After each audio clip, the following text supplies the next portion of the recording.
কোনো নারীর স্বামী যখন মারা যায় তখন যেই ৭টি কাজ ওই নারীর করা কর্তব্য বা করতে হবে, সেই ৭টা কাজ নিয়ে আমরা আজকে সংক্ষেপে একটু আলোচনা করব ইনশাআল্লাহ।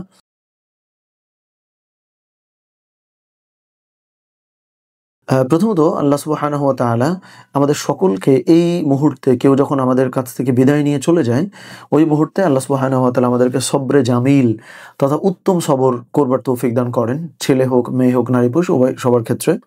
আচ্ছা, ১ নম্বরটা হইল ওই নারীকে প্রথমত ইদ্যত পালন করতে হবে। ইদ্যত পালন বলতে আমি যদি একটু সংক্ষেপে বলি, এরপরে বাকি বিষয়গুলো অনেকটা এটার সাথে মিলে যদিও।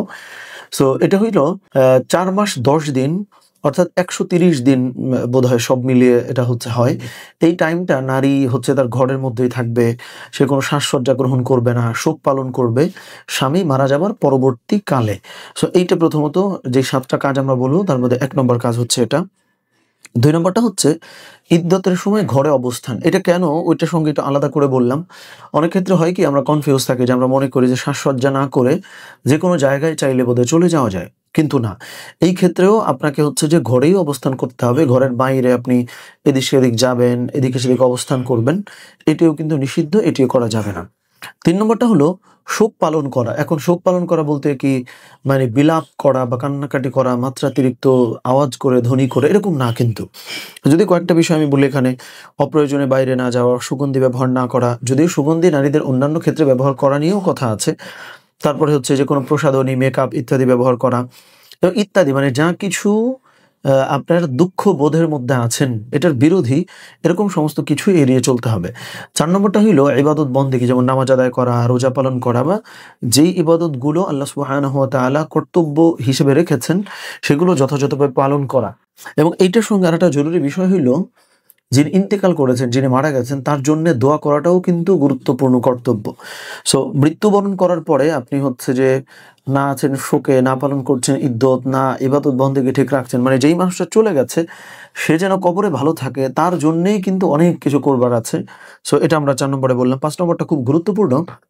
এই ক্ষেত্রে যখন স্বামী মারা গেছে তখন তো তার সম্পত্তি বা উত্তরাধিকার বলে যে ব্যাপারটা আছে, এখানে তার কতটুকু ভাগ আছে সেটাকে যথাযথভাবে বুঝে নেওয়া, অথবা না বুঝে নিলেও অ্যাটলিস্ট সেটা জানা থাকা, যেটা নিয়ে পরবর্তীকালে কিন্তু কেওয়াস হওয়ার সুযোগ থাকে। এই সুযোগটা আপনাকে ভেঙে ফেলতে হবে বা এই সুযোগটা রাখা যাবে না। সো উত্তরাধিকার নিয়েও যে একটা পরিষ্কার অবস্থান তৈরি করতে হবে। এবং ৬ নম্বরটা খুব গুরুত্বপূর্ণ, এবং কোনো ক্ষেত্রে আমি বলি এটা বোধহয় সবথেকে গুরুত্বপূর্ণ। কোন সেন্সে?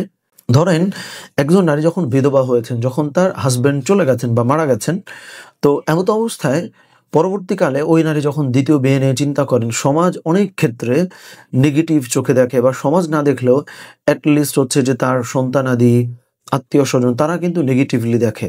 সো এই ব্যাপারটা না করে ৬ নম্বরে যে পয়েন্ট আমরা বলতেছি সেটা হলো, যার হাজবেন্ড মারা গেছে সে তার জীবনের পরবর্তী পিরিয়ড নিয়ে বা পরবর্তী ফেজ নিয়ে সে চিন্তা করতে পারে, বিয়ে শাদী করতে পারে, সেটাও সে যেন প্রপারলি করে ফেলতে পারে। এবং ৭ নম্বরে যেটা, এটা যদিও বিধবা নারীর নিজে করার কথা না, এটা হলো সামাজিক অবস্থান অথবা সহায়তা বা মর্যাদা, এই বিষয়গুলো ওই নারীর সঙ্গে সমাজ যেন যথাযথভাবে করে, সেটাও কিন্তু একটা কর্তব্য। সো এই যে পুরো বিষয়গুলো আছে, এই বিষয়গুলো ম্যাক্সিমাম বিধবা নারীর সঙ্গেই সম্পৃক্ত।